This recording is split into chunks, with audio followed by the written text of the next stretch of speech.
मौत बिस्तर पे भी आ जाया करती है, लेकिन जो मैदानों में डट के रहते हैं उनको तारीख जरा जिंदा रखा करती है।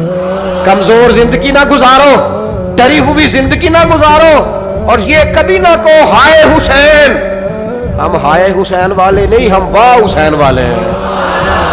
हमारे बुजुर्गों ने हमें ये सबक दिया है, हमने कहना वाह हुसैन। क्या कमाल कर दी इमाम अली मकाम ने, वाह हुसैन आपकी अजमत पे कुर्बान।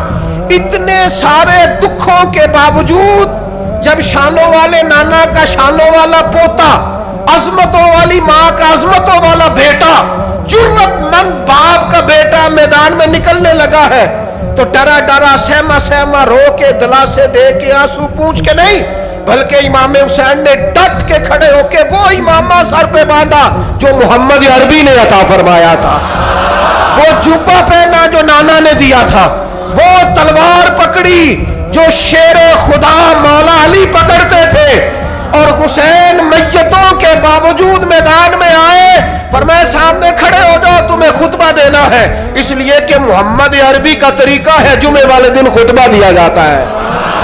पूरे वसूख से इत्माम हुज्जत किया, और हुसैन इब्न अली ऐसे तो नहीं थे कि डरे बड़ा थे तो उनसे तलवार नहीं चली, उन्होंने तलवार चलाई, जो एक एक दो दो करके आते रहे वो कटते रहे, वो कटते रहे। फिर आवाज एक गूंजी पीछे से, वो अकेले अकेले क्यों जाते हो, तुम्हें पता है अली का बेटा है। अली का घर तो वो घर है कि जिस घर का हर एक बच्चा जिसे देखो वही शेरे खुदा। मालूम होता है अकेले अकेले जाओगे तो तुम चेहरे की रोशनी नहीं देख रहे, आंखों की सुर्खी नहीं देख रहे, मिजाज का वलवला नहीं देख रहे, तबीयत का पाकपन नहीं देख रहे, और जवानी में शहादत की लज्जत से आशना मोहम्मद का नवासा नहीं देख रहे।